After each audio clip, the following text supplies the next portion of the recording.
다 같이 사도신경으로 우리 신앙을 고백하겠습니다.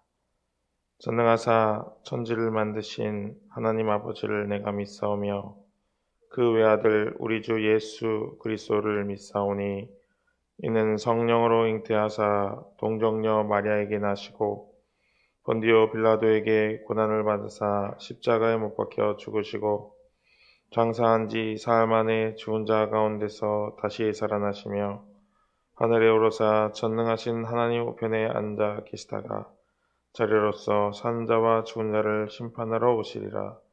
성령을 믿사오며 거룩한 공회와 성도가 서로 교통하는 것과 죄를 사하여 주시는 것과 몸이 다시 사는 것과 영원히 사는 것을 믿사옵나이다. 아멘. 오늘은 찬송가 17장 먼저 가사를 읽고요. 우리 같이 불러보도록 하겠습니다. 찬송가 17장입니다. 사랑의 하나님 읽도록 하겠습니다. 1절 사랑의 하나님 이곳에 계시니 주 영광 이 성전에 가득히 넘치네. 거룩한 주님 앞에 죄인된 우리들 경건한 마음으로 찬양합니다. 2절 은혜의 예수님 우리 죄인하여 속죄의 큰 사랑을 이루어 주셔서 율법의 멍에에서 해방해 주시니 복음의 자유 누림 감사합니다. 3절 위로의 성령님 우리의 마음에 늘 함께 계시오니 큰 힘이 됩니다. 슬픔도 두려움도 넉넉히 이기니 이 세상 끝날까지 함께 하소서. 아멘. 같이 불러보겠습니다.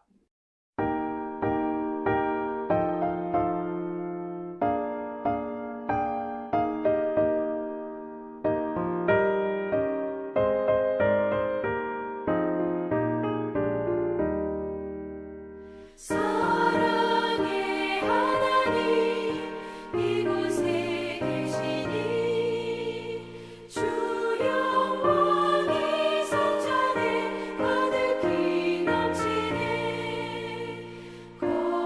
거룩한 주님 앞에 죄인된 우리들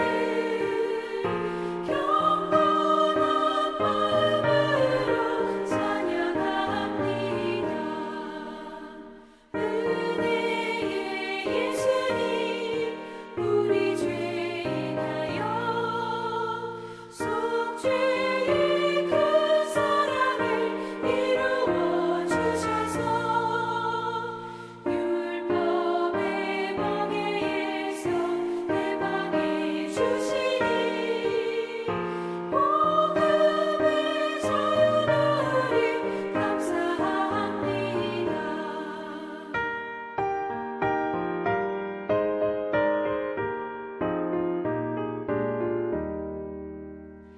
위로의 성령님 우리의 마음에 늘 함께 계시오니 큰 힘이 됩니다. 슬픔도 두려움도 넉넉히 이기니 이 세상 끝날까지 함께 하소서.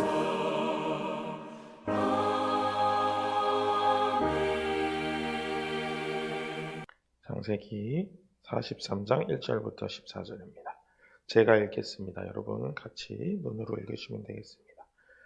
그 땅에 기근이 심하고 그들이 애굽에서 가져온 곡식을 다 먹으매 그 아버지가 그들에게 이르되 다시 가서 우리를 위하여 양식을 조금 사오라. 유다가 아버지에게 말하여 이르되 그 사람이 우리에게 엄히 경고하여 이르되 너희 아우가 너희와 함께 오지 아니하면 너희가 내 얼굴을 보지 못하리라 하였으니 아버지께서 우리 아우를 우리와 함께 보내시면 우리가 내려가서 아버지를 위하여 양식을 사려니와 아버지께서 만일 그를 보내지 아니하시면 우리는 내려가지 아니하리니 그 사람이 우리에게 말하기를 너희의 아우가 너희와 함께 오지 아니하면 너희가 내 얼굴을 보지 못하리라 하였음이니이다. 이스라엘이 이르되 너희가 어찌하여 너희에게 또 다른 아우가 있다고 그 사람에게 말하여 나를 괴롭게 하였느냐?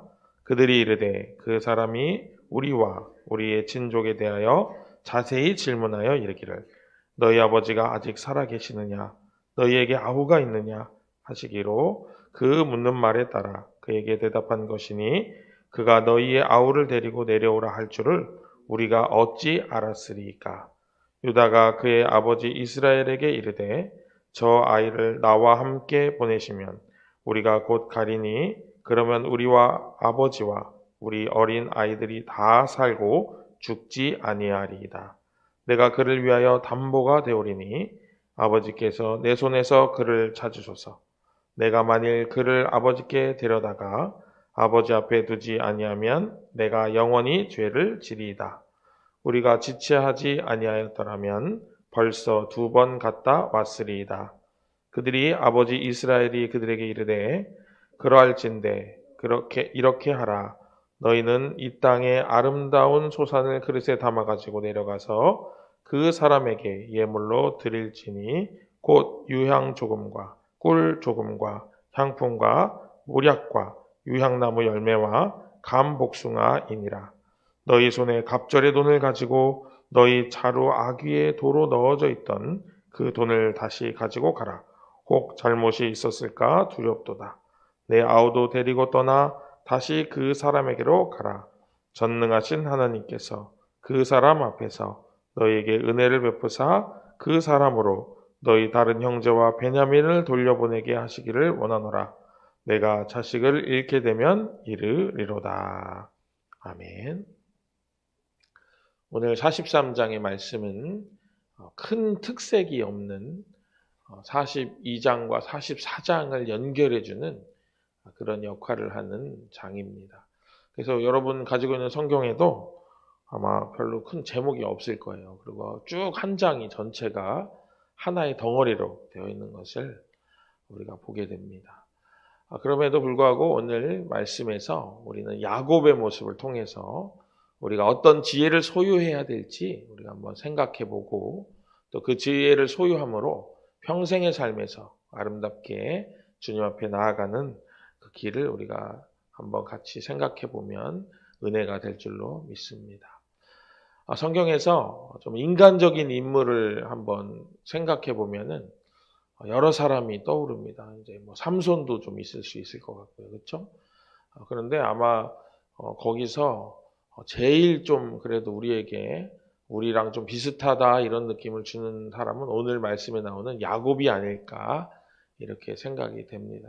야곱이 꾀가 많았잖아요. 그렇죠? 꾀가 많아가지고 여러 가지 이제 인생에 사건들이 많이 있고 막 돌베개도 베고 자고 막 에서가 무서워가지고 막 두 때를 보내기도 하고 뭐 이런 것들이 어찌게 보면 우리의 모습하고 좀 많이 비슷하지 않나. 우리 연약함과 인간의 연약함과 좀 많이 닮아 있지 않나 그런 생각이 드는 인물입니다. 오늘 야곱이 아들과의 대화가 이제 전반부에 우리가 읽은 부분에 등장을 하는데요. 야곱의 이야기를 좀 살펴보면은 또 그런 인간적인 모습들을 좀 우리가 살펴볼 수 있을 것 같습니다.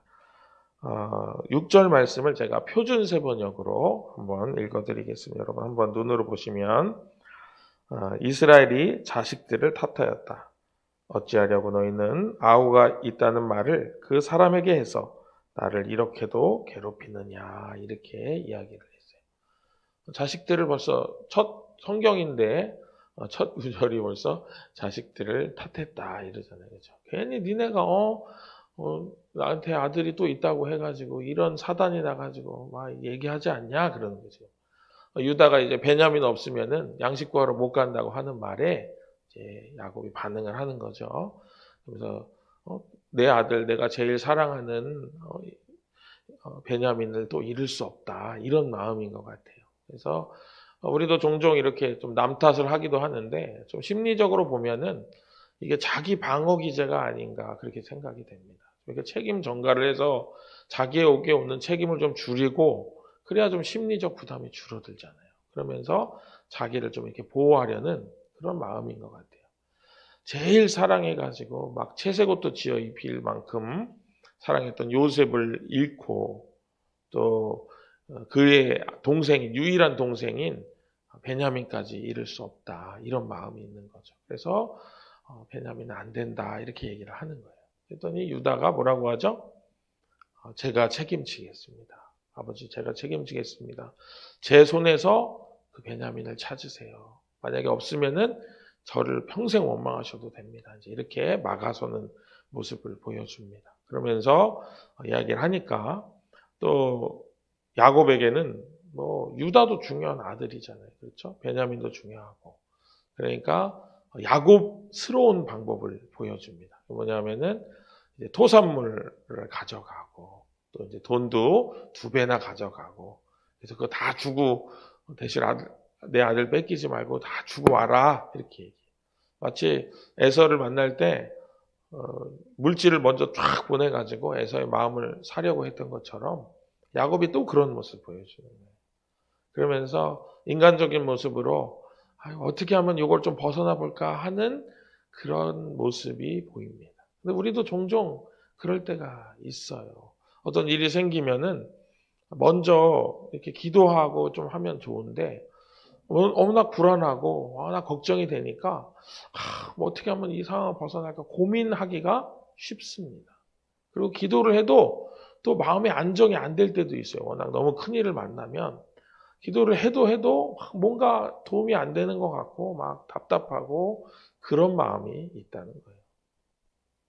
야곱의 다음 모습을 볼까요? 야곱의 다음 모습은 14절에 등장합니다. 14절 한번 보면은 전능하신 하나님께서 그 사람 앞에서 은혜를 베푸사 그 사람으로 너희 다른 형제와 베냐민을 돌려보내게 하시기를 원하노라.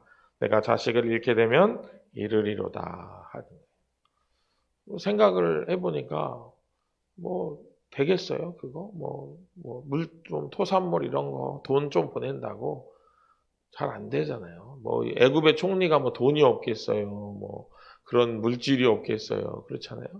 야곱이 생각한 대로 그걸 다 받아주고 총리가 그래 하면서 그냥 부드럽고 편안하게 이렇게 해주면 좋은데 그렇지 않을 수 있잖아요. 그 오히려 물질을 드렸더니 애굽의 총리가 나를 지금 이런 거나 받는 사람으로 보냐면서 괜히 버럭 화를 낼 수도 있잖아요. 그래서 이야기가 꼬여가지고 오히려 양식 구하러 갔던 아들들마저 다 못 돌아오고 다 노비로 삼을지 어떻게 알아요. 그렇죠? 우리가 인간이 우리의 지혜를 의지하면 안 되는 이유가 여기 있습니다. 우리가 아무리 지혜롭게 해도 다른 변화될 요소가 있는 거예요. 그 요소가 어떻게 움직일지 모르니까 우리는 우리 지혜를 의지하면서도 불안하고 답답하고 그게 확실하지 않고 이런 마음이 있는 것이죠. 결국 그래서 야곱은 결국 하나님께 의지하는 것으로 귀결을 합니다. 그렇죠? 이제 이렇게 하고 15절부터 이제 야곱의 손을 완전히 떠납니다. 그러면 여기서 우리가 뭐 어떤 지혜를 배울 수 있느냐 하는 거예요. 그건 바로 시작부터 하나님께 맡기는 겁니다. 시작할 때부터 하나님께 맡기고 나가는 거예요. 어떤 일을 할 때 시작부터 맡기고 가는 거예요. 그러면서 차근차근히 한 걸음 한 걸음 맡기며 가는 거예요. 그러면 이야기가 달라질 수 있다는 거예요. 그리고 아까 앞에서 제가 뭐 불안해서 기도도 안 될 때가 있죠. 물론 기도도 안 될 때가 있죠. 하지만 처음부터 맡기기 시작했다면 좀 이야기가 다릅니다. 처음부터. 갑자기 어떤 일을 꽝 했는데 내가 예상하는 대로 안 돼가지고 그때부터 기도하기 시작하면 이게 기도가 잘 안 됩니다. 그런데 처음부터 기도하기 시작하면 이야기가 조금 달라질 수 있어요. 내가 조금 더 그 상황에서 한 발 떨어질 수가 있습니다. 하나님이 이 일을 하시겠거니 이렇게 생각이 되어지는 것이죠. 어제 제가 이제 전에 교회 집사님하고 우연히 밤에 통화를 했어요. 그래가지고 갑자기 전화가 와가지고 잘 지내고 있냐고 하니까 코로나 때문에 너무 힘들다는 거예요. 학원 운영하시는 분인데 수강생이 다 떨어져가지고 빵까지 간 거예요. 0명. 아무도 없는 거예요. 학원은 수강생이 있으면 수강생이 없으면 아무것도 할 수가 없잖아요. 그래서 그랬는데 이분이 좀 기도하는 분이에요. 많이 기도하는 분. 젊은 집사님인데도 불구하고. 늘 제가 그 교회에 있을 때도 낮에도 와서 막 기도하고 찬양하고 또 가서 애들 가르치고 또 와서 기도하고 이렇게 했던 분인데 그런 얘기를 하는 거예요. 차라리 아무도 없을 때가 나은 것 같다. 하나님이 뭔가 주시지 않겠냐고 이러면서 그게 뭐 그 사람의 완전한 본심인지 아니면 목사랑 얘기하니까 이제 그렇게 편안하게 얘기했는지는 모르겠지만은 그분이 그래도 제가 느끼기에는 기도하는 분이기 때문에 얘기할 수 있지 않을까 이런 생각이 드는 거예요. 불안했으면 막 불안한 얘기를 하겠죠. 그렇죠? 그런 것처럼 우리가 야곱처럼 이렇게 동분서주하며 내 방법대로 하기보다는 먼저 기도하며 나아갈 수 있다면 그게 얼마나 아름다운 인생의 지혜가 될까. 또 이 새벽 기도하시려고 일어나서 이렇게 이 자리에 오시고 또 동영상을 보시는 여러 교우님들도 같은 마음이 아닐까 생각합니다. 그래서 우리 자녀들의 문제, 또 진로의 문제, 또 취직의 문제, 또 어떤 만남의 축복 이런 것들 다 이 새벽에 주님 앞에 내려놓고 걱정과 염려와 불안보다는 기도와 확신과 믿음으로 우리가 이겨낼 수 있다면 우리 삶은 좀 더 편안하고 좀 더 아름다운 그런 삶이 될 줄로 믿습니다. 사랑하는 여러분, 오늘도 이 새벽 기도하실 때 하나님께서 다 책임져 주실 것입니다. 근데 또 한 가지 불편한 요소가 있어요. 하나님이 책임져 주시는 거는 아는데, 믿는데, 지금 내 눈앞에 그게 증거가 없는 거예요. 그러면 내가 좀 흔들리잖아요. 기도 열심히 했는데, 우리 자녀 위해서 기도를 열심히 했는데, 이 녀석이 공부를 좀 할 듯, 말 듯, 안 할 듯, 할 듯, 막 이렇게 하면은 좀 불안하잖아요. 그쵸? 뭔가 좀 일이 조금이라도 단서가 있어서 진행되는 것 같다 그러면 그걸 붙잡고 기도하겠는데 하나도 그런 것이 없으면 답답할 때가 있잖아요. 그런데 그럴 때도 우리가 가져야 할 것은 영존하신 하나님이 오늘 야곱의 표현처럼 전능하신 하나님께서 그것을 기필코 이루어 주실 것을 믿는 믿음이 우리에게는 유일한 수단이 되는 것입니다. 그래서 오직 의인은 믿음으로 말미암아 살리라 함과 같다. 이렇게 하박국에도 나오고 로마서 1장 17절에도 나오는데요.